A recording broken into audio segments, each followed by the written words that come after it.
4, 3, 2, 1, and we're live. Welcome to my basement, fellow friends.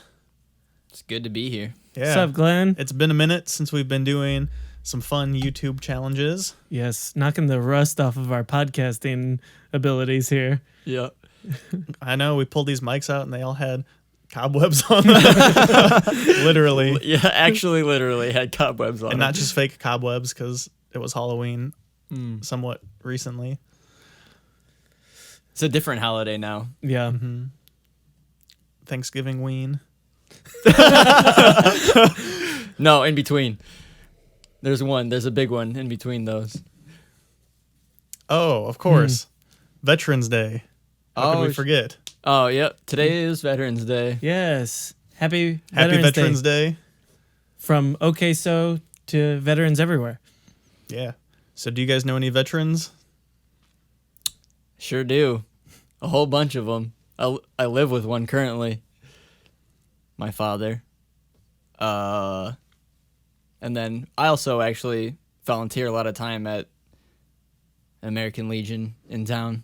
So I work with a lot of veterans all the damn time. Oh, that's right. Yeah. How could we forget about that as a topic when we were planning this? That you go there all the time. Yeah. Actually, I was just there last night. So, So where did your dad serve? The Army? Army. He was a Army medic during the Gulf War. He did not get deployed to Saudi Arabia or nothing. He served his time in D.C. and Tejas. Still, taking care of wounded soldiers is something very important. Yep. Honorable for sure. Mm-hmm. It definitely can't be squeamish in that. No weak stomach Yep. people in that position. That's for sure. I know I couldn't do it. Me neither. Well, maybe I could. I'd like to watch videos of pimple popping. It's basically the same thing, right? Yeah, basically. I can't do anything with holes. Ooh, yeah. You know what I mean? There's like a there's like a word for it. Tryptophobia or something. Tryptoph, yeah. Dude, yeah. same. I can't do it. But honeycomb doesn't seem to bother me, but No. like pimply pores and stuff, that does gross me out just looking at it. When people put the honeycomb, but it's flesh. Oh, dude, the flesh honeycomb's not good. And in the eyeball socket, for some reason, bothers me even more. Like people with the honeycomb eye, like, oi. Don't want to go off on a tangent here, but I'm going to because that's what our podcast is. Something that always disturbed me as a child. Playing the original Animal Crossing. If you got stung by a bee, you got the honeycomb eye. Yeah, honeycomb eye. That's funny. I've got actually probably a pretty unique experience with veterans. My grandfather, this part not so unique. My grandfather was a Vietnam veteran. In early stages of Vietnam, he actually ended up getting out before. I mean, I'm sure it was messy throughout, but he ended up getting out before it got really chaotic. I think he went in, it was like the mid or early 60s, like 63, 64, something like that, and got out in like 68 or whatever. But I also have a cousin that's a Medal of Honor winner in the Vietnam War. And he's actually been, he actually spent all of his life after Vietnam being a motivational speaker at the veteran. I don't know why I'm blanking on it. Not convention, veterans reunion. So like they have Vietnam veteran reunions and stuff, and so he'll be like a guest speaker in that. He actually lives in Freedom, Indiana. America. Yes, yeah. He's like, I think he's got a book and everything. Even more interesting, if everyone remembers this particular scene in Forrest Gump. Forrest Gump was being awarded the Medal of Honor by, I forget what president it was it had to be Bush, Johnson, or wasn't Nixon? Nixon? I'm thinking of when Forrest Gump came out, not when no, the movie yeah, took place. Yeah. I want to. When was he honored? It had to have been after JFK, I'm thinking. Johnson was next. LBJ is the guy that replaced. I'm thinking it's. But anyway, so in Forrest Gump, LBJ I think is awarding him the Medal of Honor. Yeah. The body that he was imposed on was my cousin's, so his nickname is the real Forrest Gump because it's actually his body, with photoshopped out with the actor's name. Hanks. Tom Hanks. Incredible. With Tom Hanks' face. So that was him receiving his Medal of Honor, real footage, Really? replaced with Tom Hanks' face. Damn, those deep fakes. Yeah, kind of cool. I mean, you can look it up. His name's Sam Davis. His story is pretty well known. I think he even has a book. But basically, this hick kid or whatever from Southern Illinois, or swam a bunch of incredibly wounded soldiers across the river and by single. So he had like a mattress, like an inflatable mattress or something, or like a little raft kind of thing that he swam each guy individually across the river and saved them. He was in like a machine gun mortar like nest, and they were ambushed by, it was like a 13 guy or 20 some guy squad like in this spot, and they were attacked by like 1,000 VC, and he held them off. They ended up retreating. He called airstrike on his own position and like mortared his own position because they were swarming him or whatever. So it was like basically this is the end. You know what I mean? So he just like was like mortaring his own position, hand making and packing mortar shells when he ran out, like just taking empty shells and like packing it with whatever he could and loading them, and also swimming these guys across the river that had been blown up. That like I know one guy was like genuinely holding his own intestines in, and like another one, like his head was like basically gone, just like brain exposed, but still alive, and he saved all of their lives. And I'm sure a few of them died, but saved those guys' lives and held off. So pretty courageous event. It's true heroism. Dude, that's stuff that you can't imagine because you've never had adrenaline hit you like in that way. You know what I mean? There's just doing things purely out of willpower only. You know what I mean? Like pretty wild, which is why I think that's why that training is so intense and so, extensive, is that when shit hits the fan and your brain and cognition is not really happening anymore, you just go muscle memory right to what you're trained, right? Just do the thing, and Julie, do the thing. Like you just start doing the thing and hope you make it out to the other side. So that flow state. Yeah. Pretty crazy. So I have my grandfather served in World War II. Ooh.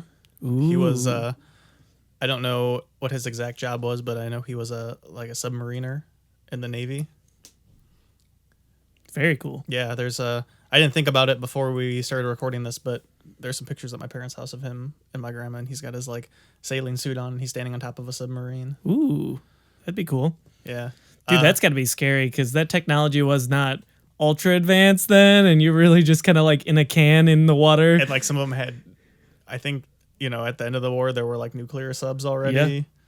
Yeah. So that's pretty crazy. Mm-hmm. I don't know. Sitting in a bomb, being pressurized and like underwater for like days and days on end. Fuck some people up. Yep. Shit, that's before like radiation was fully understood, like ionized radiation. So he probably soaked up some nice. Yeah, well, he didn't ever have cancer or anything.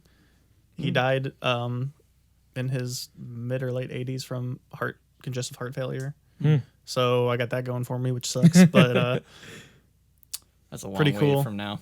Yeah. Plus, I if I kind of recall some of World War II, that was definitely one of the Axis's strong points. Right at that point, is that we were having a hard time finding their subs and stuff like that. Right. So. Ooh, not knowing where your enemy is, sitting in a tin can with possibly a nuclear bomb attached to you, and just putting around, or having enemy subs on the coast of the country, which I believe happened and has been unprecedented since. My brother, my older brother Nick, served in Afghanistan in the early 2000s. Many tours, like 5 or 6. He was injured in a when an IED hit a caravan he was traveling in. Actually, one of his best friends died in that, but he escaped relatively unharmed. So it's pretty crazy to think about. Damn. I think in that position, I would rather be the one that died. TBH. Yeah. Yeah, that was Survivor's guilt. Yeah. very hard on him. Yeah. From what I understand. Phew. It's hard to put yourself in those kind of shoes. Would you rather float people across on a mattress or get blown up in a caravan? Mattress. It feels more controllable somehow. I agree. The war. I mean, not that Vietnam was significantly different than what's going on in Afghanistan and Iraq, but yeah, that kind of warfare in the middle of the streets and with a hidden enemy. Yikes. Yeah, if you fail that mission, the floating guys across the river, I mean, you're all dead anyways. So yeah. If you fail that mission, then there's only upside, right? There's only right. The fact that anyone success. survived. Yeah. Yeah. There's only on an success. ambush, yeah, right? Yeah, right. Whereas like in his, like you're doing your regular route. Yeah, you know, like this usually what it is, a supply route for civilians or something like that, and they're just, and then all of a sudden, yep, you just hit a road IED and everything changes that day, right? Yep. Yeah, that's exactly what happened. Just a buried Routine. mine or something. Yep. Yeah, and that it's a lot more different now than it was then, even because they pretty much every vehicle that they have out there now is like got these like IED sweeper like things at the front of it, just kind of like trying to Well, yeah, now they have like really interesting engineering feats that they have overcome because of that like street warfare. The V hull, I can't like deuce and a halves and stuff like that are like more equipped for explosions. Like like strengthened, reinforced. Yep. Yeah, they've got a ton of newer vehicles that it just can take like a RPG to the front and no big deal, like keep trucking.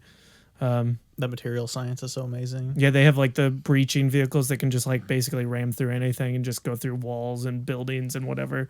Deep water. Yeah. Just imagine, our grandparents fighting in Vietnam or World War II and driving around in like unarmored little jeeps. Just a jeep. Right.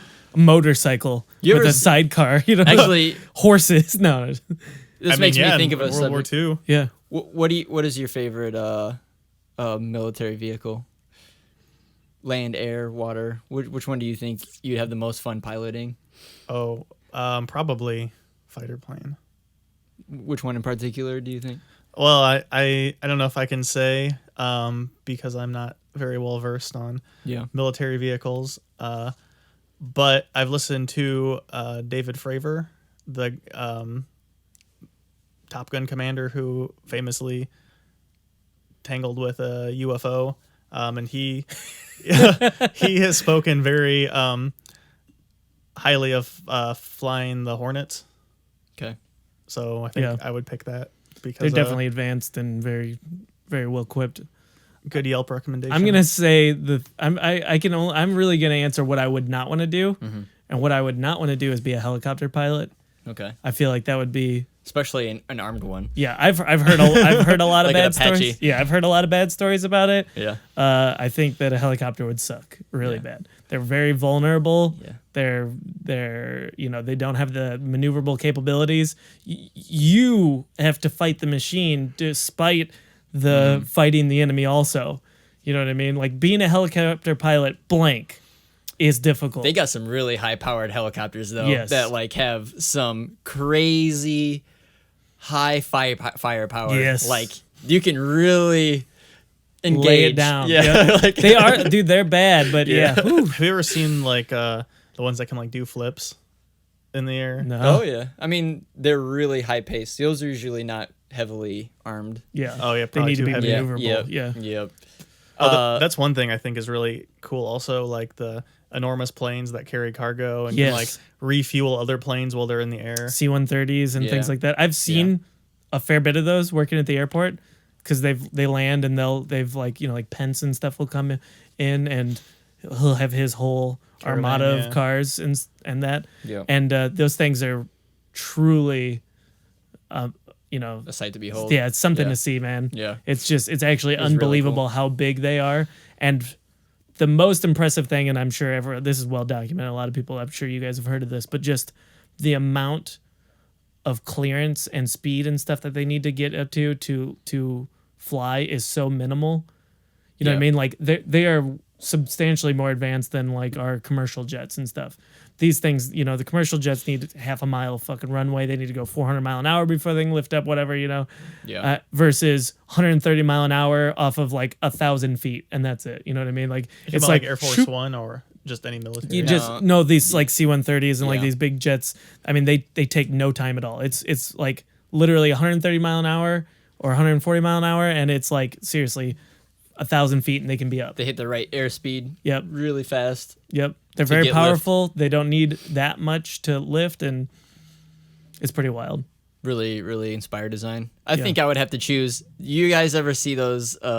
There's these smaller tanks that were implemented in the Middle East to jump ravines. Ooh, Yeah, they like essentially set up ramps and they jump ravines to get material, like to hell help, yeah! Whoa. help build like bridges and stuff like that. Because you have to get across to build a bridge, right? So they're like these fucking Insane. tanks that like jump like a couple hundred feet through like a little bit of setup.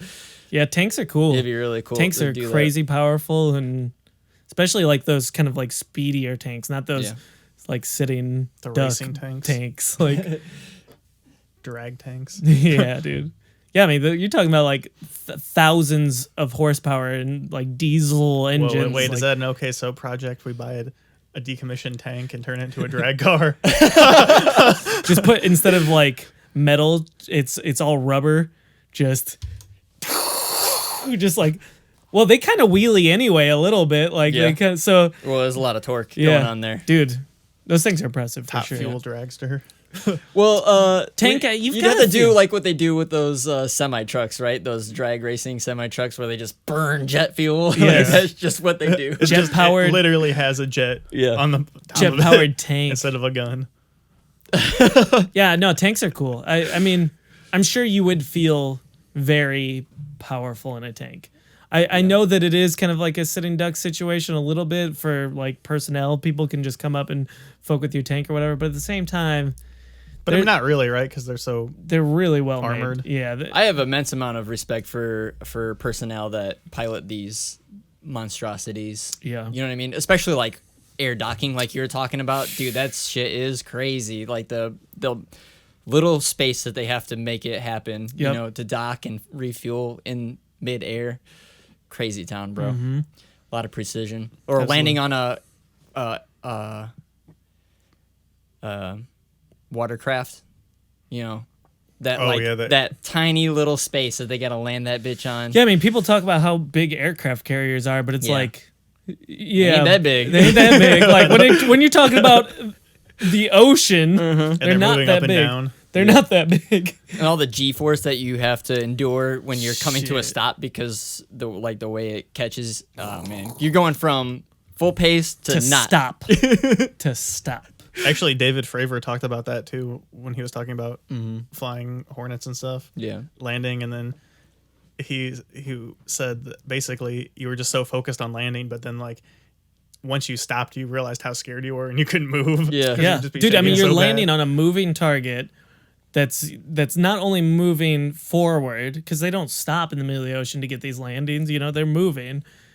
They're also, you know, being kind of moved by the ocean and that. And crosswind, whatever. Yeah, all of whatever. it. You know what I mean? They Could do. you- in the rain and could you imagine fog. watching one of your people about to land and like they just like decide not to? They're like, you're do like touch and oh, goes a lot. shit. Like, Where whew, it's just how not close quite, did that guy just die right not there? just You know quite what I mean? right, so they just and then just Yeah. man. Or they hit that like bungee strap that hooks up and Mm-hmm. I mean, stops that's how them. they land. Yeah, That's that's the how they only land. way to land. Yeah. Oh, Or I else it thought- wouldn't stop. Yeah. I thought they used that only had to use it sometimes. No, not unless you're flying like an X-35 or something like that, where they can. Those hooks, I think, Set it raise down. up when something's on the deck, when something's gonna land, and then it catches it basically. Oh, okay. Mm-hmm. Maybe I misunderstood.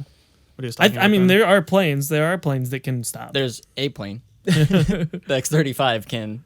or set like down, but- those ones that can horizontally land too. That's what I'm talking about. Yeah, the VTOL ones. Mm-hmm. What are I thought they're called something else. Oh, you're talking about like the small. I don't Yeah. know that that's still being used. Or the anymore. vertically raising and then going, and then the vertically landing. That's the X-35. Oh, okay. Yeah. Those are.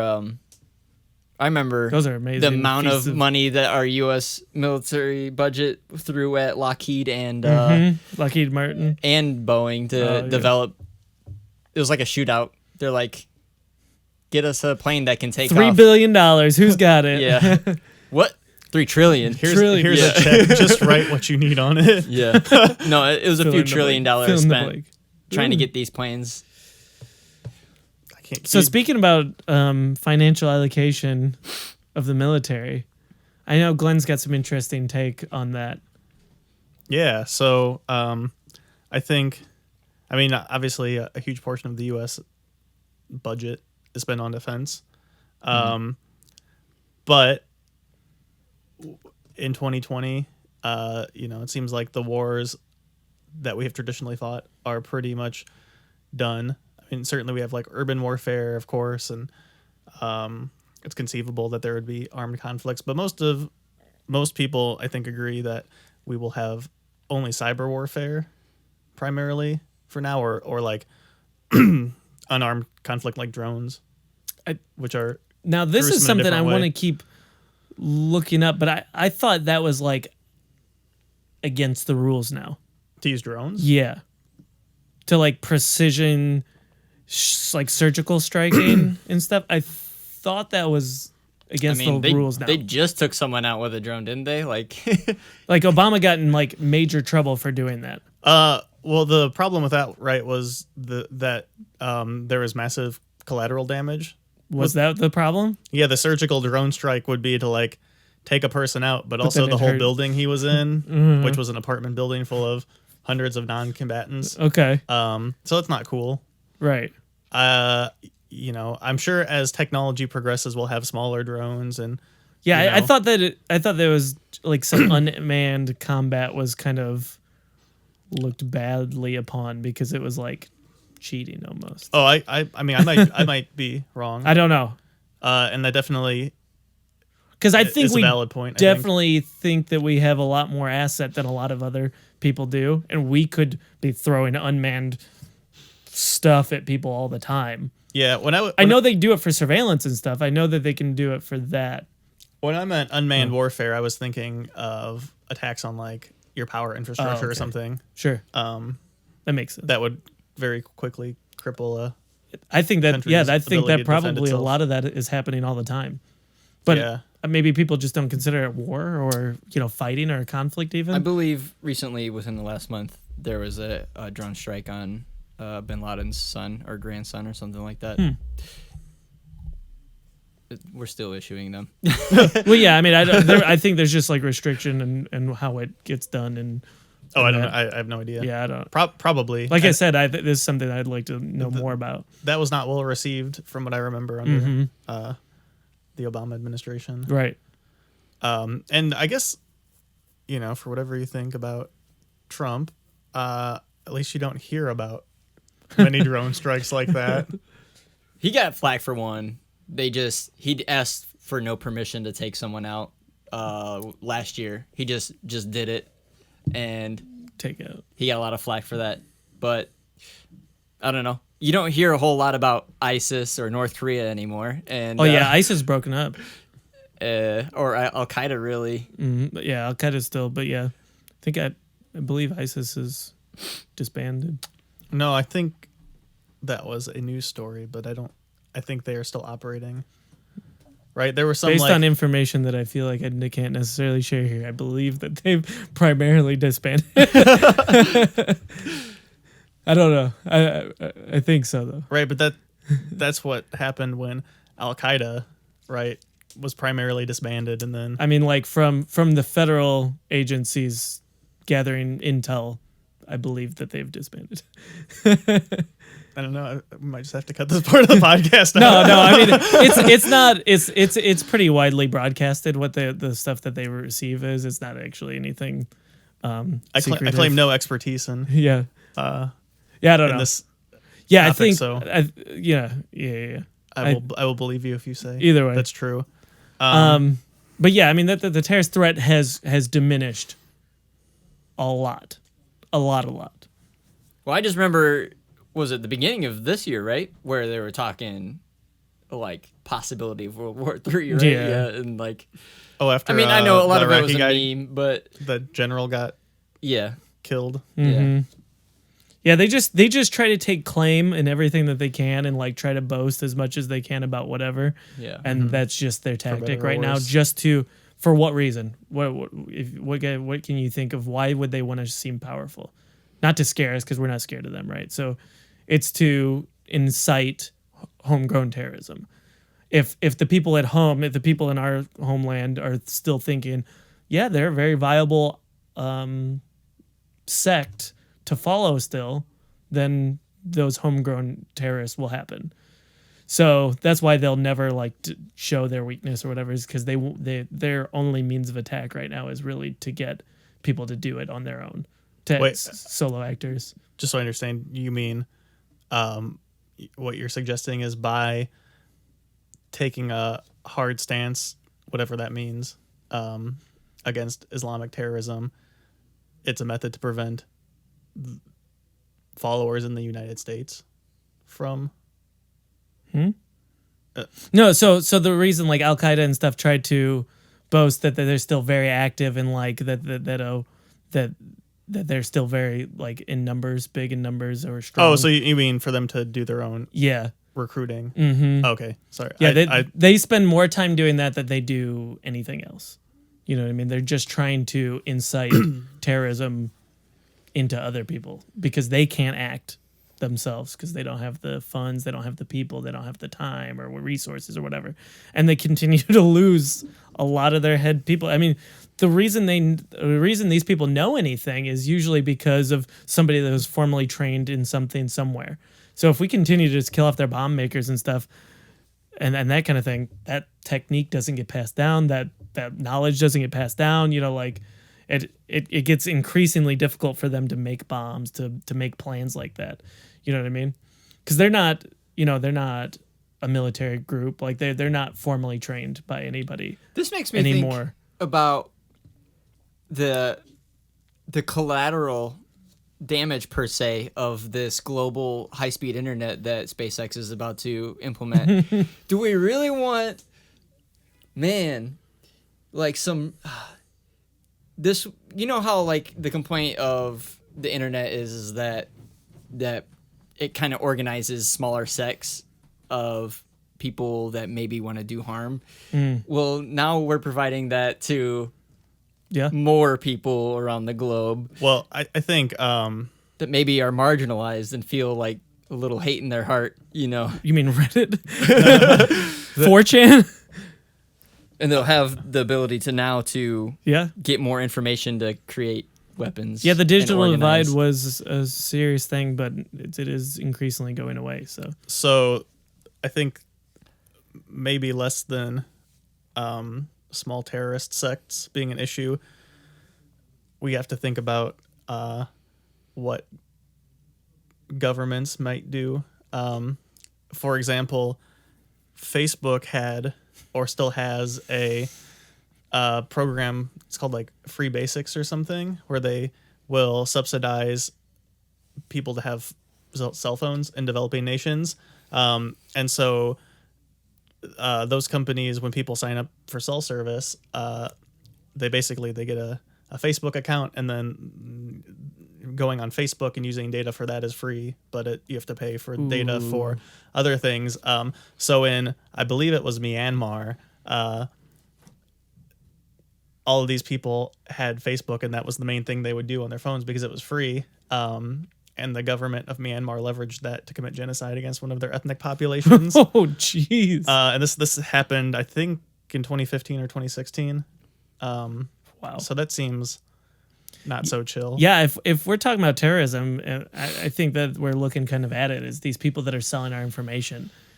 I'm sure that some of our listeners at this point have probably seen The Social Dilemma on Netflix talking about. And the thing is, it's cool that you guys are, catching up with that, but it's something that we've been worried about for a while now, is knowing that our information is getting sold at an alarming rate to a very alarming groups of people, out of country, foreign national type people getting our information and using it with what they will, and, like this whole TikTok thing with China and stuff. It's not a new problem. And it's a problem that the American citizens have been giving for free with no warning or concern at all for years. What do you guys think for of many years? Like, I don't know if you've ever heard, this might be in that Social Dilemma or whatever the documentary is called. I think the thing I just talked about was mentioned in that maybe, or Tristan Harris, the guy who had a big hand in producing that, who formerly worked at Google, talks a lot about this.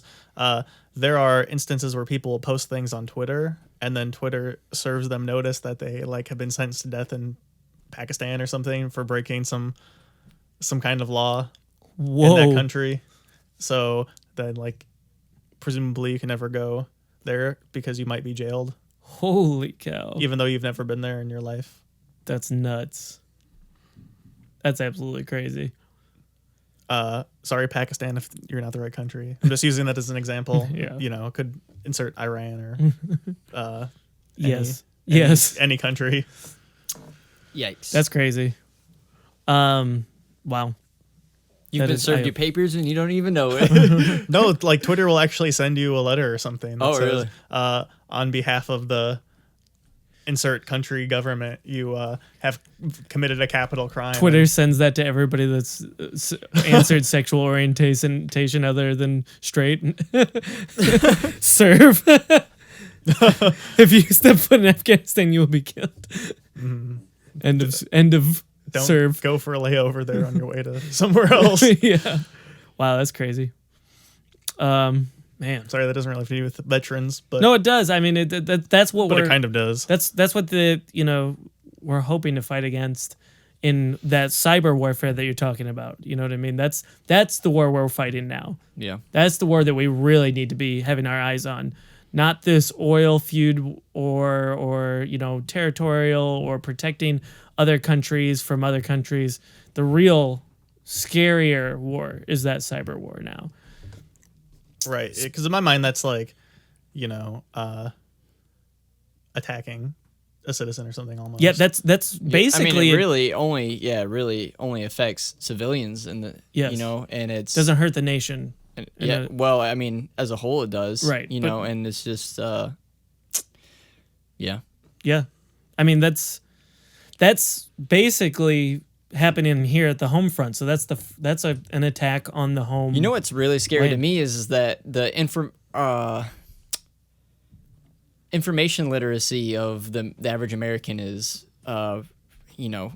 really lacking, considering how much and how long we've had these devices and stuff available to us. Yeah. The internet and stuff like that. It's crazy to me that people, barring, the really old, octogenarians, I don't expect to understand computers very well. But if you're 40 or 50 and you're still stumbling through your iPhone that's been available to us for the past 10 years. That's scary to me that you haven't really made the effort to learn or you're still how to navigate. You're still clicking Facebook's ads on the side or whatever, and not by accident. Yeah, because sometimes you just are oops. Yeah. That spooks me a little bit. I agree. The amount of viruses and like slow computer stuff that still happens to 40 and 50-year-olds is like, yo. And trackers. Yeah.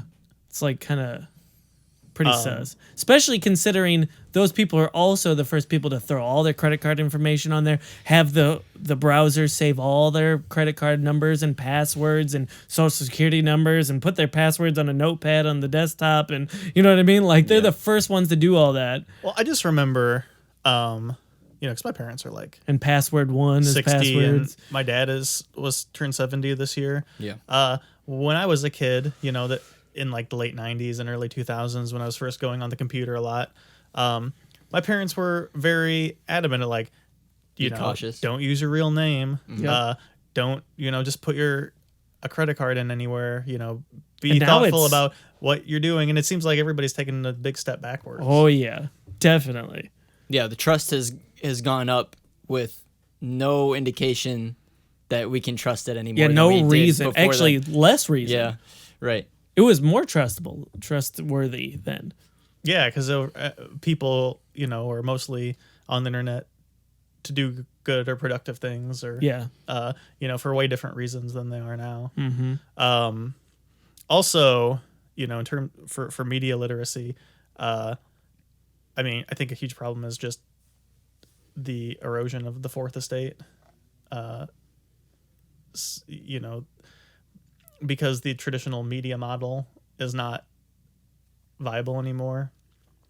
There's lots of stories I've heard about people who, newspapers essentially just turning into like content farms or whatever, because the only way they can stay in business.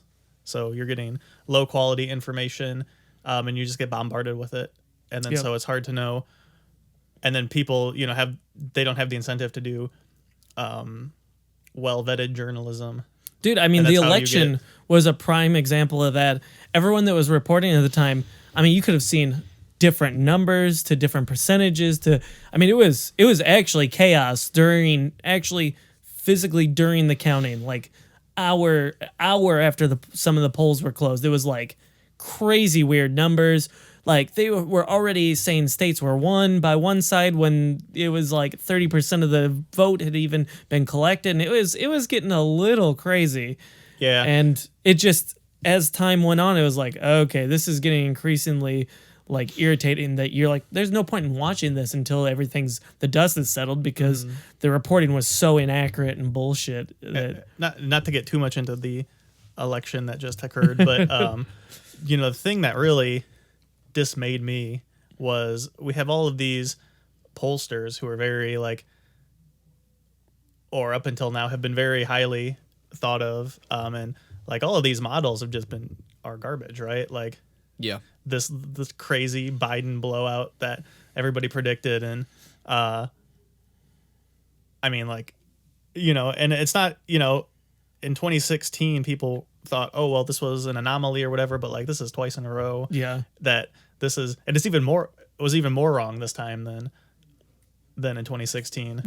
like seriously, the day of the polls, seriously, within 30 minutes after the first few polls started getting collected, those couple candidates that were the Green Party and the Constitutionalist Party, they were not even listed on there. It was literally just blue, red, end.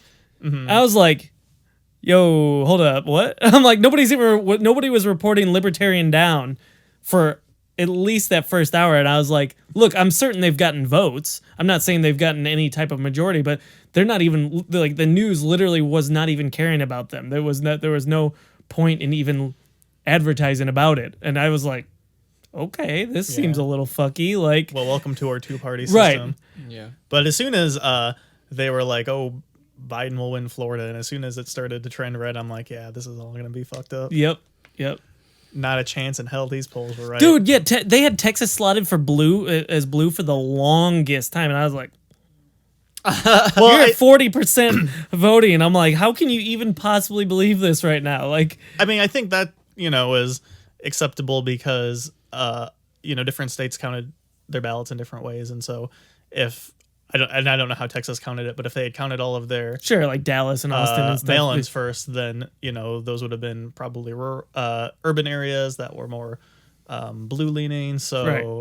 then maybe that makes sense. Sure, but like it was like they were genuinely counting it as like a electoral college win. But yeah, I saw that They're too, like, and I was like, they're oh, like, this is. he's won Texas, and I'm like, no. I was like, wouldn't that be something? Because no Democrats won Texas in like 55 years. Or Same something. thing though. They did the same thing with LBJ maybe, probably the only one, because he's a Texan.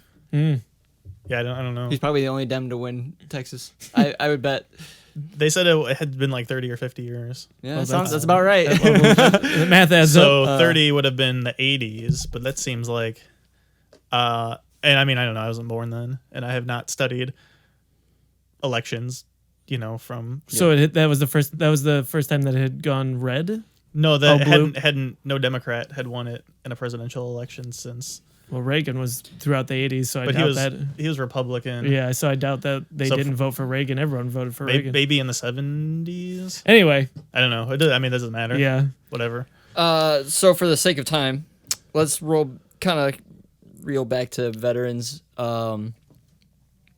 What do you think the role of a veteran is going to be in the next 20 years? Like military personnel is going to be a lot less combat, right? And a lot more espionage, I suppose. Probably piloting more drones, like you were saying, stuff like that. Yeah. To go back to my original point that started this long digression, I hope that we can make it safer for soldiers. Yeah. And maybe if we can save money by doing cyber warfare, and I don't know if that'll be cheaper or not, but I'd love to see higher quality care for veterans who have already served and Yeah.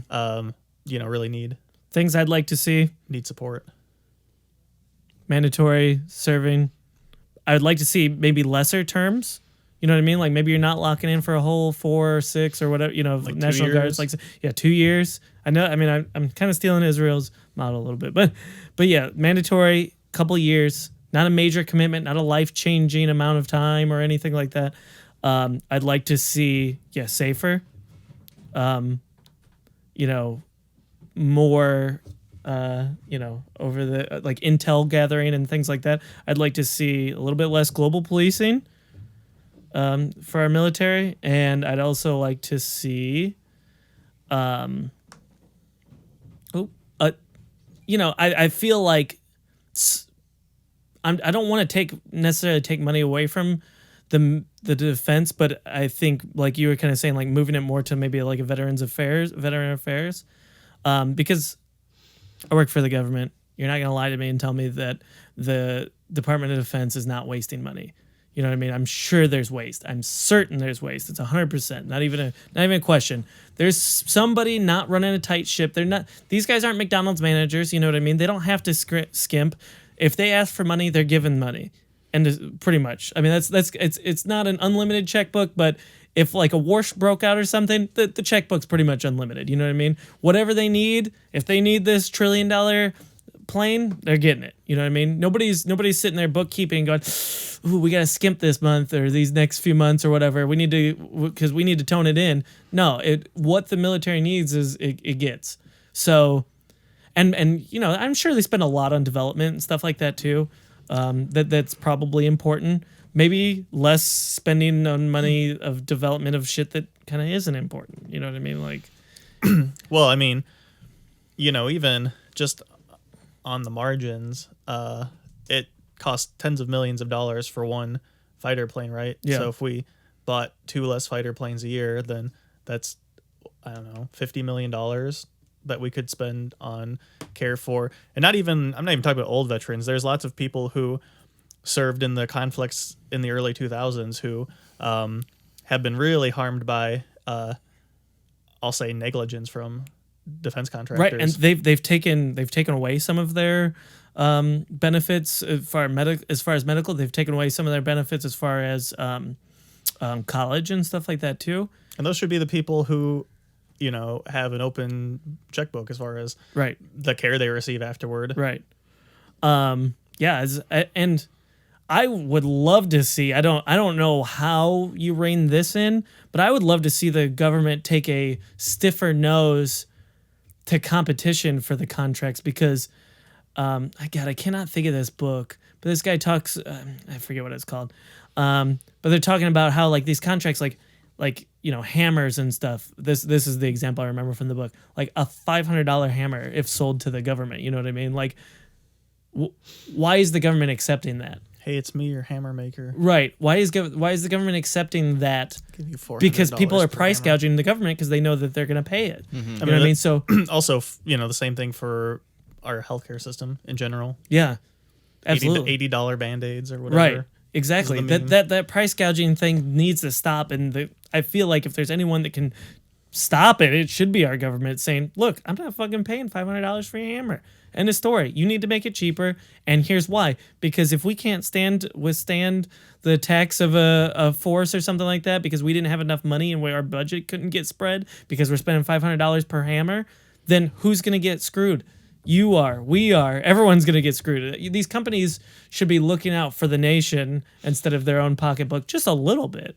You know what I mean? Like, if the government can't defend us because you price gouge them every step of the way and we fail, then you're done. Your freedom's over. Your life is potentially over and the game's over.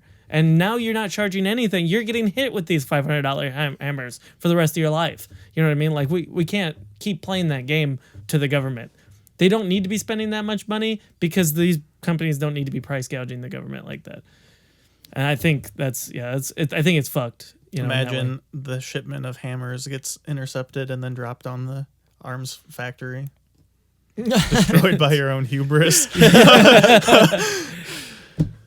I've got some guys that have a lot to say about this, or at least some things about their experience. I went out in the field, did some interviews with some of my coworkers that I respect. I work in a federal position, so they decided to take their service that they served and transfer that into a federal civilian sector.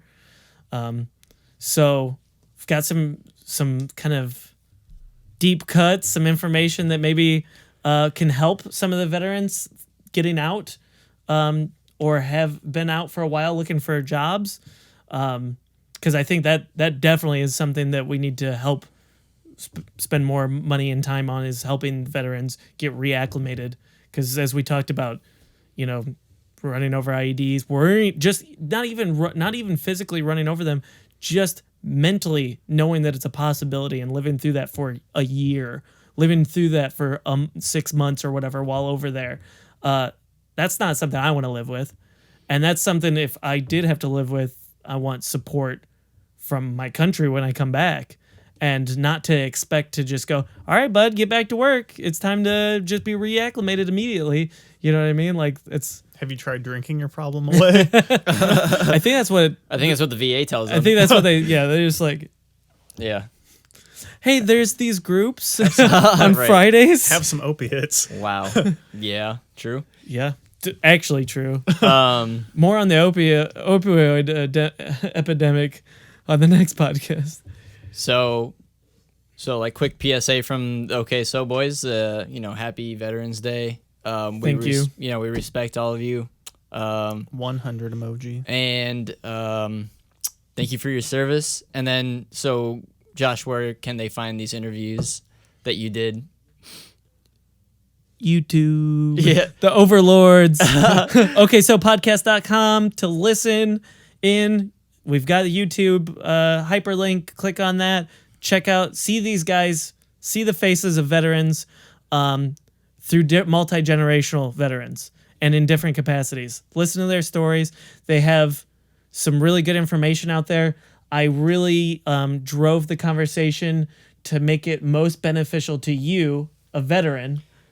I think everyone can take away something from the information that they have, but I was really pushing it to give information to veterans to help them in any way that they possibly can. So that's what those conversations are driven. We've got guys that have spent almost 30 years in the military to active duty. An Ethan, active who duty. just got out of basic training. Yeah, just got out of basic training. So we've got a nice variety, multi-generational variety, and each of them having their own separate feelings about the military and what it means. So But ultimately, the key thing is that they appreciate everyone for their service. We appreciate you guys for your service. Most definitely.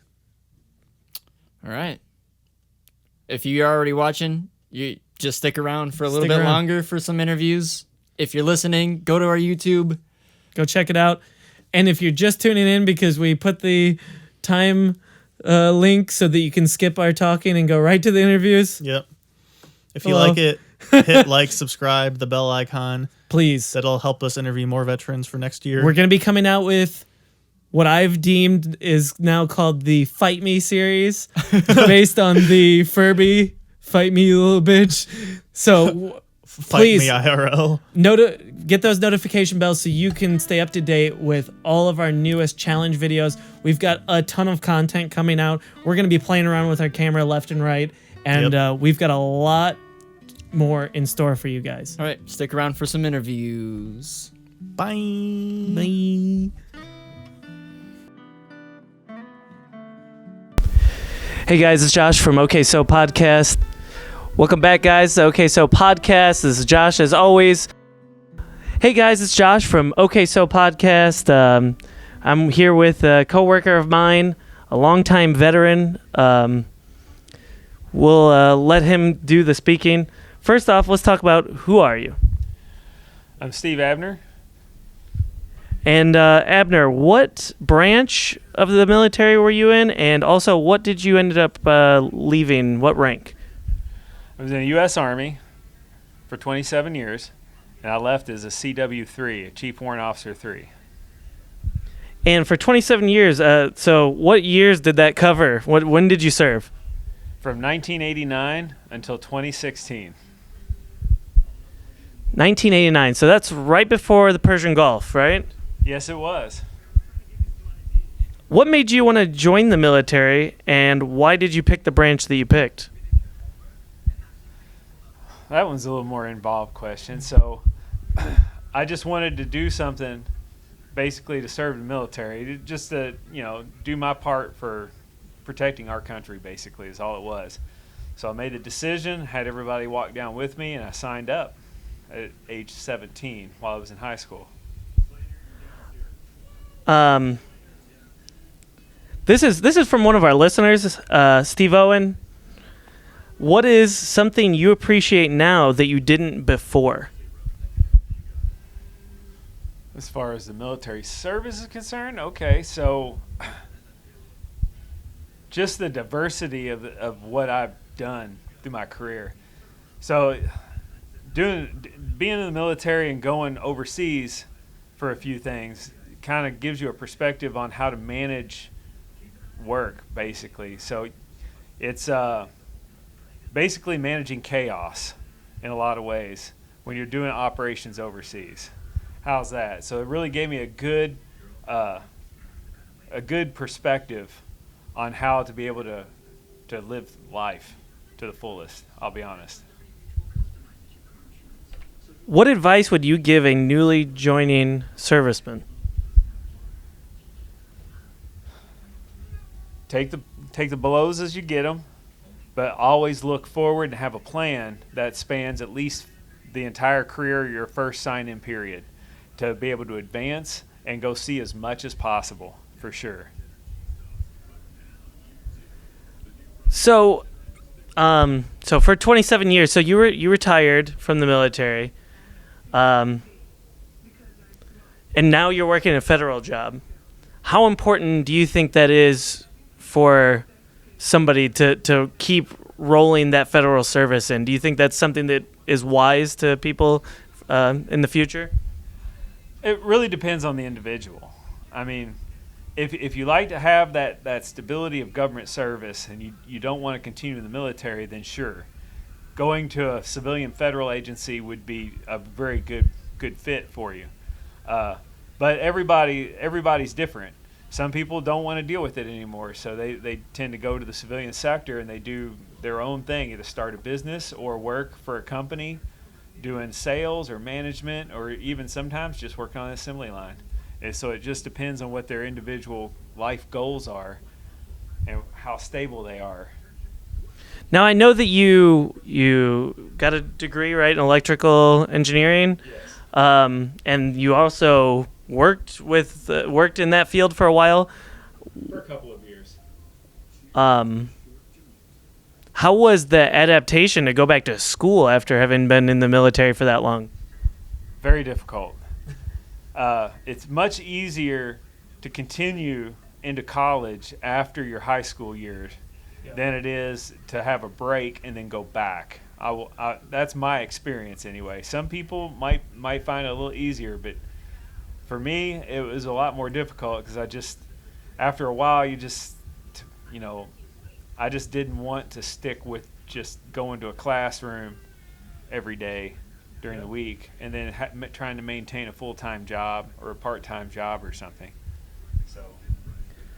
All right, and to wrap it up, the end-all be-all question, would you do it again?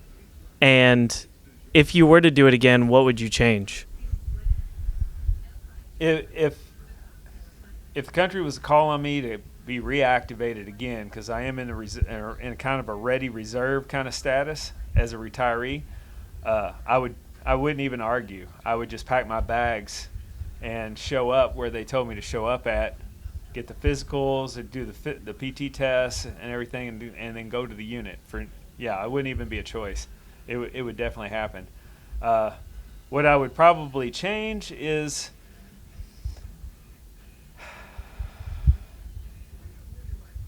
I don't know. From what I've done in the past, I probably just be a little more serious about being on top of the job that I had, because that's the only job I'll ever have in the military.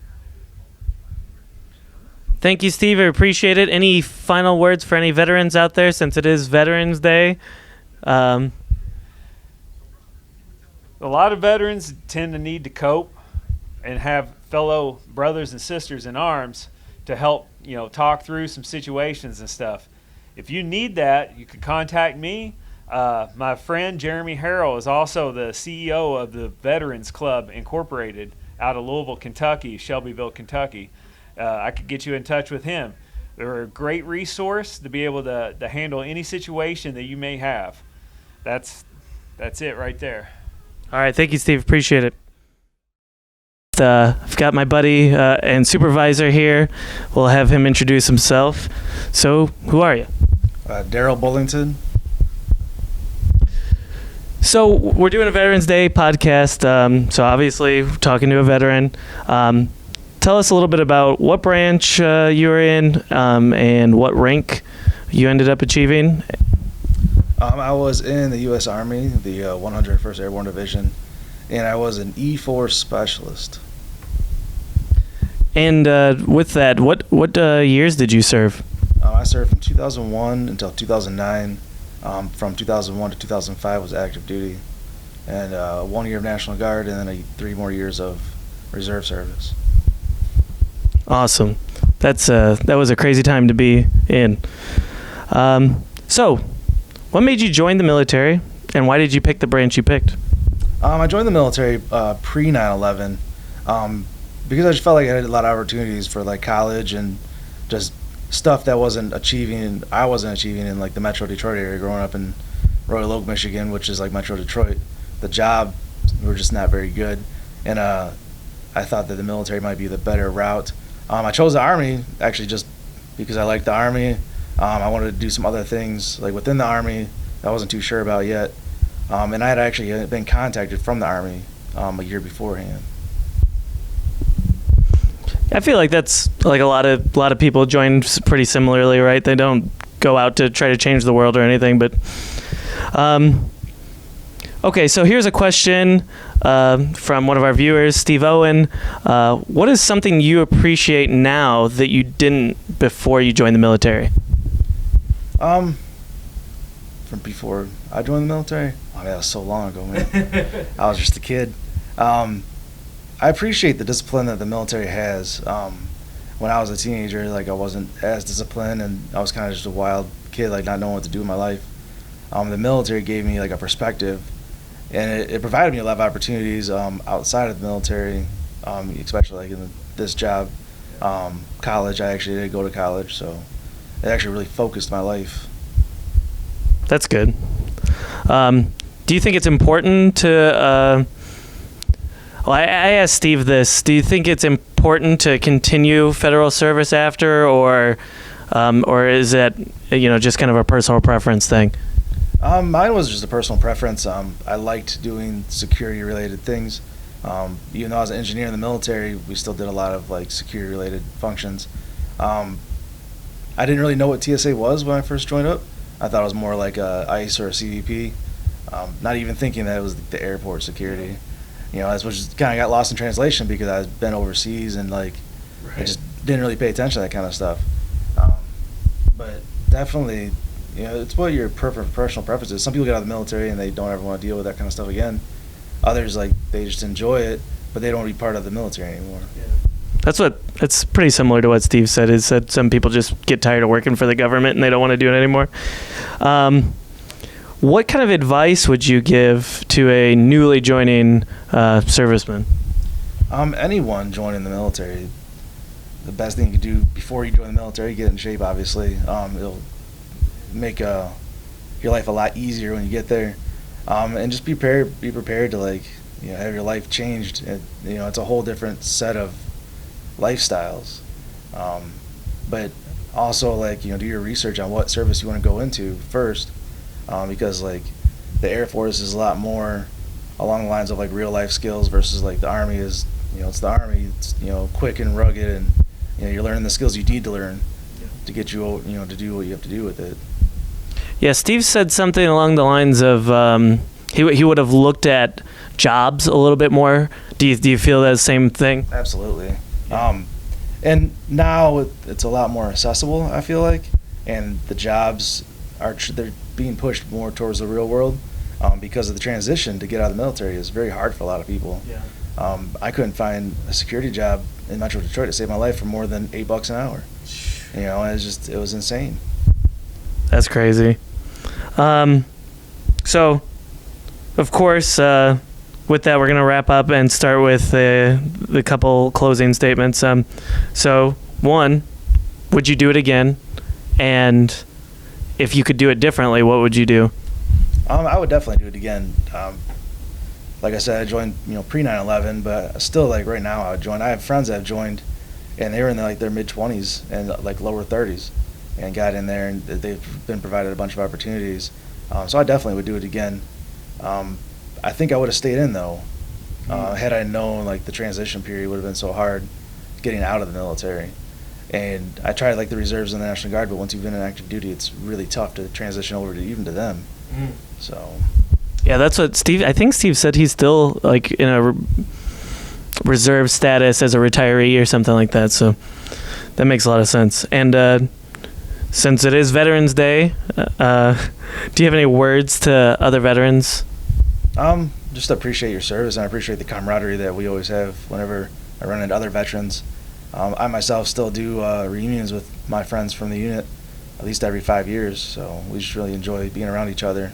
Yeah, it's very important to keep in contact and be around people that have been through similar circumstances that you've been in. So, not everyone can relate to you, but at least those people can. Awesome, thank you, Daryl. Appreciate your time. Have a good one. I've got to my right. Tony, he was a mentor to me through my leadership here at our work, and also a National Guard veteran. We've got Stearns, one of my longtime friends now, a Navy veteran. So I'll have them introduce themselves. First off, who are you? What branch, what rank did you leave the military at? Yeah, I'm Anthony Manthe. I was in the Army National Guard, and I was a sergeant when I left. Chris Stearns. I was in the Navy. I was petty officer, second class, E5 when I left. And when you were serving those ranks, what years did you serve? I enlisted 2008 and did 4 years. 2012 is when I left. I started in 2001, and then I left in 2008 and went back in about 2009 until 2015. All right, I'm going to probe that a little bit more. You joined at a really interesting time. Was this 9/11 or post 9/11?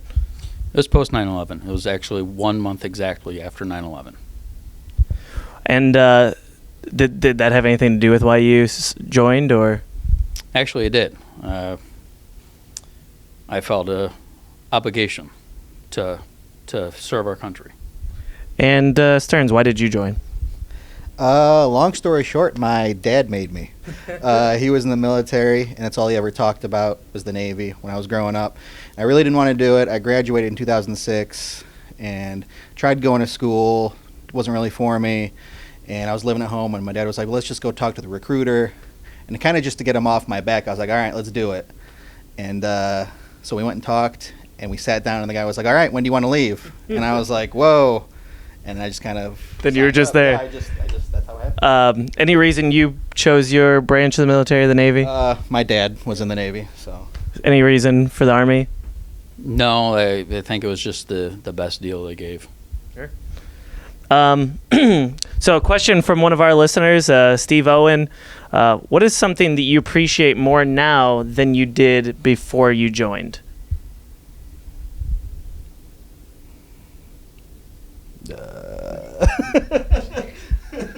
I appreciate just, I guess, everybody that's in the services.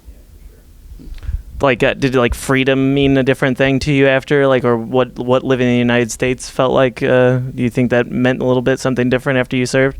Oh, definitely. It meant more. It did. Yeah, being a part of something, being a part of a team that has like the same goal. I know you hear it all the time. It's kind of cliche with the military, but actually like coming from different walks of life and then coming together for the same purpose was like really cool. Very cool. Very cool. What would be a piece of advice that you'd give to a newly joining person? I would tell them, if it's not going to be a career, think about your options when you go in to what you can use outside of the military. Yeah, that's exactly what my advice would be too. I know a lot of times people enlist and they pick the career or the job for 4 years with the highest enlistment bonus because they just want the money, and they're not thinking about how they can apply that when they get out. That's something that actually the other two interviews have hit on a lot too, is that especially if you plan on going further down the federal line and wanted to continue, it's that's something that I wouldn't say it's a regret, but if people had to do it again, that would be what they'd look for in more too, is what jobs can do what for them. So speaking of that, what would you do again? Would you do it again, and what would you do differently? I definitely would do it again. But what I would do differently is not listen to my recruiter and go into something more like military intelligence. Yeah, I'd definitely do it again, and I'd probably stay in. I only did 4 years, but I'd probably definitely stay in for the whole 20 and get my retirement. At this point, if I would have stayed in, I'd be in like 12 years. I'd be more than halfway there. So, yeah.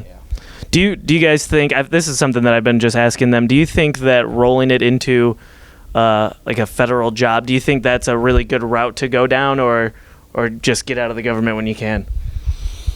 I mean, if you can roll it into a federal job, it's good. A lot of people, when they're young, they don't think about that kind of stuff. I enlisted when I was 20.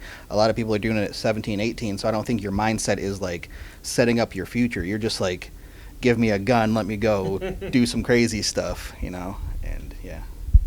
I would definitely, yes, go into the federal if that's your option. Do it, and it gives you all that more time. You can retire early and retire with better benefits and more money. Yeah. All right, so we'll just wrap it up with one more thing. What would be something that you want to say, since it is Veterans Day, what would you like to say, any words to other veterans? Just thank you for your service, too. Yeah, appreciate what you did. I mean, I think we all kind of, as veterans, know what other people have gone through, some more than others. And it can be tough, but it's worth it in the end, I think. Yeah, something we talked about in the other ones too is the importance of sticking together post-service, so that you have somebody that you have shared experiences with, because not all civilians, I mean, they're all civilians, everybody else that you're going to deal with, so you can't have any shared experiences, especially talking about people that were in combat and stuff like that, to stick together and to deal with that. But thank you guys for your time. Appreciate it. So podcast signing out. All right, guys, welcome back. Another interview for you guys today. We've got our buddy Ethan here, one of our most dedicated listeners, so we had to give him a spot. All right, Ethan, who are you? What branch do you serve with, and what is your rank? My name is Ethan, of course. My pay grade is E2, private. I just recently got out of basic, and I serve for the Indiana National Guard. Is it out of a certain town or? No, not really. Okay. Just Indiana National Guard. So. Perfect. So what made you want to join the military, and why did you pick the branch that you picked? I picked the branch that I picked for mostly schooling opportunities. Like, they had better college enrollment programs, basically full coverage for tuition. The reason why I wanted to serve was because I wanted a better leadership role inside my community, and I wanted to help my community out in certain aspects that not normal people could really do. I also just dreamt of it as a kid, that I always wanted to serve in the military. But yeah, that's very respectable. Good reasons, definitely behind it. I'm guessing you've picked your job already. Yeah. What is your job? My job is 82 Bravo, or 89 Bravo. My bad. Ammunition specialist. Okay. Now, I heard you have some advice for people joining. What advice would that be? During COVID times, for basic training, there's the phase kind of brought in. So, for the first 2 weeks, you go into a quarantine phase. It's called yellow phase. But that yellow phase, for us, how it worked for us, since we were one of the first battalions to get get put into this group called the yellow phase. What we did, you go through 2 weeks quarantine, but you're still in red phase at that time. Red phase is 3 weeks. Basic is a total of 9 weeks and 4 days, or up to 10 weeks. But yellow phase, you 2 weeks quarantine, but you're still doing PT, and it's kind of weird because you're just wearing masks at all times around people. You keep your distance 6 feet apart, and the bunks. You're in a certain bay area. You're away from everybody else who's doing training, so you never come in contact with people who are further in, in white phase or blue phase. I really did not consider that, but that makes sense that they have to follow COVID rules. So that's interesting. So a question from one of our listeners, Steve Owen. What is something that you appreciate now that you didn't before you joined? What I appreciate now is that I have more self-confidence than I did before. I didn't really have any self-confidence. I was always in the back of the crowd and just let them do them things. Now that I joined, the world has opened up to me, and I have so much more confidence now that I can just be a leader and just help people out in certain ways that anybody else can. Awesome. It makes you feel like you're a part of something bigger than yourself, right? Yes. And do you have any words anything that you want to say to other veterans out there that have served prior to you? Well, first off, I would like to thank you for your service and for motivating people like me to join our military or volunteer for military programs out there. And just overall, what I think you do or have done in the past is really great. And I don't have anything else to say, but just thank you. Beautiful words from Ethan, one of our most dedicated podcast listeners. Thank you so much for joining us.